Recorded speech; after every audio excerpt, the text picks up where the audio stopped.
intiraansii waan haftaniif waan isin mudateef abdiin kutatina. Fuuldura keessan ifa abdii guddaatu fuuldura keessan jira. Garuu isin obsa qabaadhaa waan gootan beekaa. Safara keessan naanna'ina. Teknooloojii kana wajjiniin wal baruu yaada. Namichi abbaa qabeenyaa suni otoo albeedhaan waa muru albeen namicha isaa abbaa qabeenyaa sana quba isaa quba guddaa kanarraa mure. Hojjetaan isaa suni waaqayyo beekaadha jedhe. Waan ta'e hundumaaf waaqayyo beekaadha. Isiniif galuu dhiisuu danda'a garuu waan ta'eef qaba.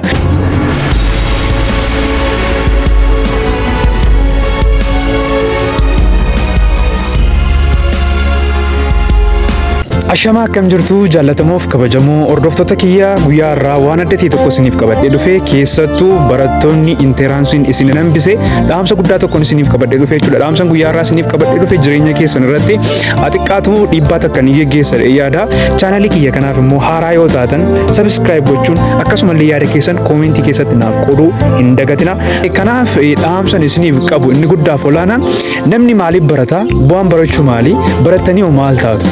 Jireenya biyya lafaa kana keessa jiraannu keessatti guyyaatu guyyaatti jireenya nuti hojii nuyi hojjennu hundi isaa hiika mataa isaa danda'e qabaa jechuudha. Namni tokko barataa biyya keenya keessatti baratee kutaa 12 darbee yuunivarsiitii seenaa. Yuunivarsiitii akka seeneen booddee achi ni ba'a.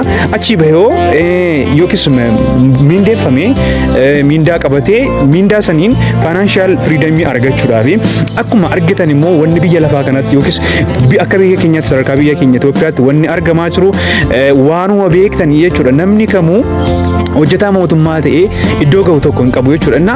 Fakkeenya takkan isinii fudhadhaa magaalaa keessa jirtan yookiis naannaa keessa jirtan keessaa namni jireenya firiidamii yookiis faayinaanshaali firiidam ta'ee jireenya baay'ee namatti tolu jireenya baay'ee hawwitan tokko jiraachaa jiru eenyudha? Isinii fanniisa. Fakkeenyaaf gabaabumatti maal isin jechuu barbaadeeti nama barate bichaamin namni nama ta'u nama barate bichaamin namni lafa garaa isaatii ga'ee jireenya namatti tolu tokko jireenya nama hawwisiisu tokko jiraatu jechuudha. Daataa yoo fudhattan magaalaa keessan keessatti namni makiinaa gaarii qabatu namni fooqii gaarii qabu dhugaan isinitti himaa dhibba keessaa parsentiin 99 nama hojii mataa isaatirraan godhu naggaadee yookiis immoo namoota hojii kan biroo hojjetanidha jechuudha. Kanaaf egaa gabaabumatti dhaamsan isiniif qabu of beekaa maal akka gochuu qabdan beekaa.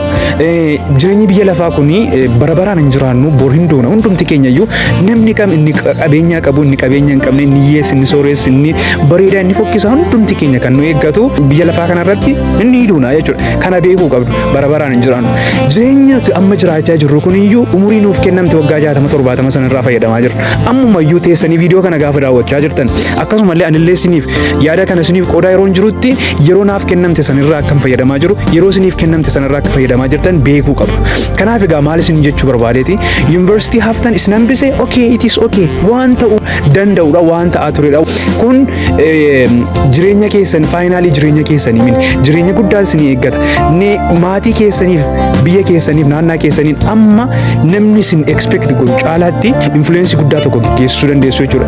Jireenya biyya lafaa kanarra jiraannu hundumsaa waan waaqayyo schedule nuuf godhee jiraanna jechuudha. Sagantaa waaqayyo nuuf baasee hin jiraanna malee sagantaa ofii keenyaan hin jiraannu. Wanni ta'e tokko happen ta'e jireenya keenya irratti wanti ta'e tokko happen akka ta'uu danda'u beekuu qabna. Jireenya biyya lafaa kanarratti du'a jireenyaa miti. Kanaaf kanan isiniin jedhu fayyaan waaqayyo isiniif kenne waan guddaa qabeenya irra caalu. Isin bootanii baatanii waan barbaadan hojjechuu dandeessu. Iddoo riyyaa keessan ga'uu dandeessu. Lafa barbaadan ga'uu dandeessu. Maaliif isiniin jedhee waan hundumaa qabeenya caalu fayyaadha jedhee isiniif kaaseen jira.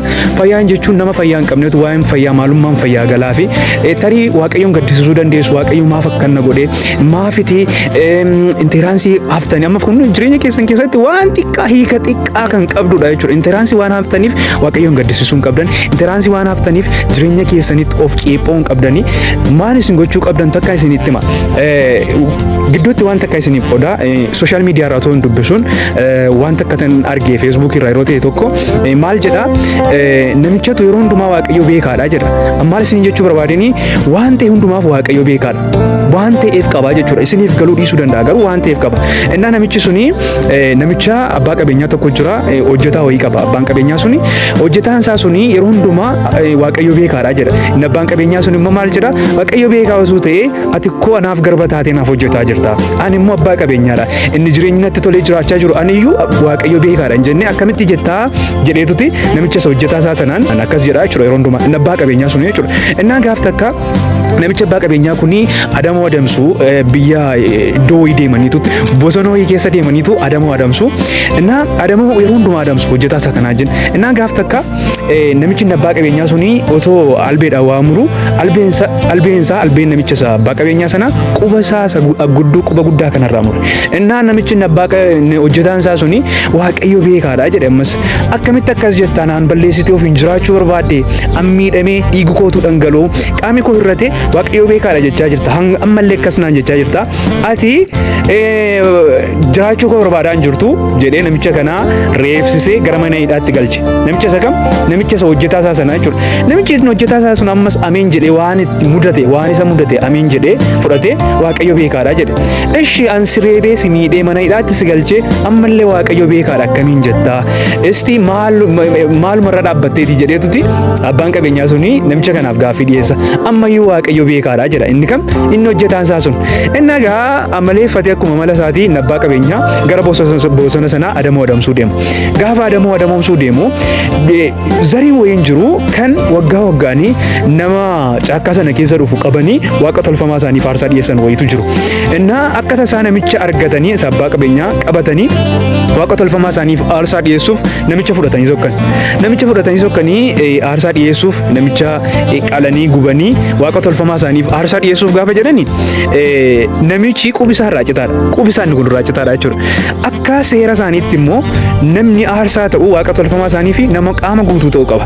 Innaa namittiin quba guddaan qabdu waan ta'eef namitti ari'anii baasan. Namichi kee kallattiimaan bakka sana akka ba'een hojjetaa isaa sana jalqaba reebsise sana argatee dhaqee dhugumattuu Waaqayyoon kee beekaadha.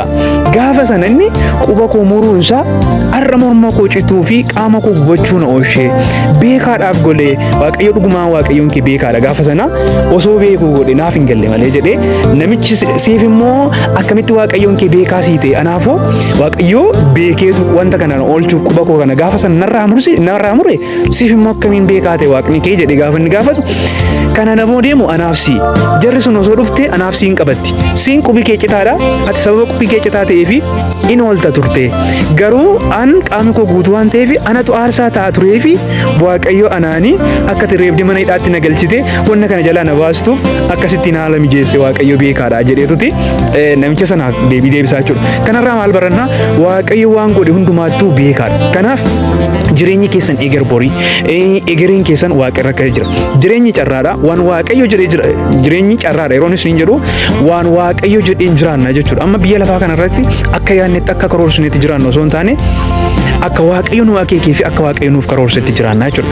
Kanaaf egaa obboloota koo carraa guddaa qabdu obboleessa koo obboleettii koo abdiin kutatina. Haalli keessa jirtan kun abdii isin kutachiisuu danda'a. Waan namoonni haasa'an abdii isin kutachiisuu danda'a. Maatiin keessan ilaaltanii abdii kutachuu dandeessu. Sababni isaas biyya keenyatti waan namni yaadu hojjetaa mootummaa ta'ee maatii sappoorti gochuu jireenya isaa sappoorti gochuu kana yaadnami kanuma barannee deemnee akkas ilaalcha biyya keenyaatti namni tokko baratee damoosa qabatee hojjetaa mootummaa ta'ee waan tokko ta'u. Kanaafi gabaabaatti waan isiniin jedhu isin carraa guddaa qabdu. Namni hojjetaa mootummaa ta'e jireenya akkamii akka inni jiraachaa jiru beektu. Amma fakkeenyaatti akkan isinii fudhadha. Namni biyya kana keessatti namni waan inni galuu barbaadu fakkeenyaaf hojjetaa mootummaa keessa maal ta'uu barbaaddu jedhee yoo isin gaafadhe baay'een keessan dooktara ta'uu akka barbaadan natti ifaadha. Eegguun isin jedhu dooktara gaafa jedhamu maqaan isaa waan wayii fakkaata. Bakka dooktara waan jedhamu bakka waan miindaa wayii cimaa wayii waan argatan isinitti fakkaachuu mala. Garuu dhugaan lafarra jirtu kanarraa kan fagaatte dooktarri takka eebbifamee ba'e waggaa darba asitti guggubate miindaan ni nyaatu qarshii 10,000 wayi. Kana amantanis amantuu baattanis waan riyaalitii lafarra jirudha. Dooktarri baay'ee buleessatu hanga takka miindaa gaarii argata jechuudha. Kanaaf egaa maal isiniin jechuu barbaadeeti waan namni baay'een barataan biyya tokko keessa jira jedhamu aarsaatti kaffalee baay'ee dhiphate maatii waggaa darba isa barsiisee deebi'ee argitanii fakkeenyaaf ofii korraa kaasee isin fakkeenya fudhadha. An barataa waggaa 5ffaadha isiniin jedheera Adaraa Yuunivarsiitii waggaa 5ffaadha medisiiniidha kan hin baradhu xiqqaatu guddatu asitti waggaa 5 dabarsee sichi waggaa 2 wayi kan naafatu waggaa 7 wayi asitti dabarsee ani asii gaafan ba'u maatiin koo xiqqaatu guddatu waggaa 7 wayi waggaa 8 natti dadhabe na eeggata an jireenyi koo mataan koo ofii koo eeggata argitanii miindaan ganaammoo nyaata asii ba'ee jireenya koo immoo asitti aarsaa godheera yeroo manaa immoo asitti kaffaleera asii ba'ee jireenyi na eeggatu waan miraakilii ta'e tokko waan adda ta'e tokko hin qabu waanuma expect gochuu dandeenyudha jechuudha miindaan dhaabbata xiqqaa ta'u guddatu biyya tokkotti hin qaxarama biyya sanatti ofii kootiin of danda'e nyaata mataa koo hin danda'a akka namaatti uffachuun na barbaachisa mana kiraayin fudhatta ammasti miindaa birrii 10,012 argamurraa meesti maaltu na eeggata maatiin koo xiqqaa ta'u guddatu na eeggatu ijoolleen dhaloonni maatii koo keessaa fakkeenyaaf na booddeen kan jiranii xiqqaa ta'u guddatu ijoolleen baratan na eeggatu gaafsanii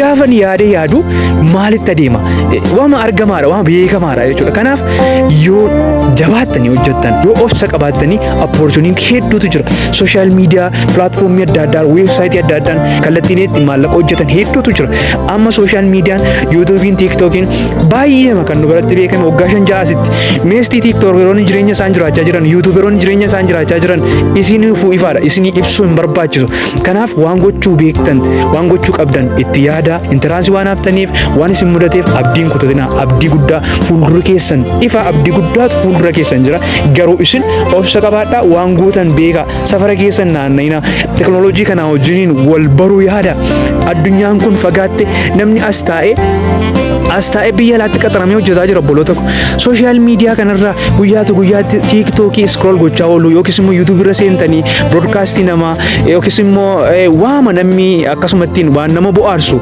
waan nama kolfisiisu ilaalaa ooluurraa isa ilaaluun gaariidha sammuu keessan bohaarsuuf yeroo tokko refresh ta'uuf gaariidha garuu yoo nama taatan jireenyi keessan iyyuu isin bohaarsa jireenyi keessan iyyuu entertain isin godha mataan isaa jechuudha kanaaf dhaamsan isiniif qabu ijoolleen Enteraansii haftan ijoolleen abdii kutachaa jirtan abdiin kutatina fuuldura keessan ifaadha garuu isin obsa qabaadha garuu isin waan gootan beeka kanaaf viidiyoon guyyaa irraaf isiniif qabadhee dhufe kana fakkaata guyyaa biraa viidiyoo biraan hanga walitti deemnutti nagaa waaqayyoon tura chaanalii kiyya kanaaf immoo haaraa yoo taatan subscribe gochuun akkasumallee yaada keessan koomentii keessatti naaf qooduu hin dagatina akkuma argitan chaanaliin kun reefuudha kanan banadhe uummata miiliyoona 50 oltu jira xiqqaadha subscribe xiqqaan qaba share gochuun subscribe gochuun yaada keessan koomentii keessatti naaf qooduun kana jajjabeessitan asumaan isin gaafadha waan wajjiniin turtaniif guddaa galatooma have a nice time bye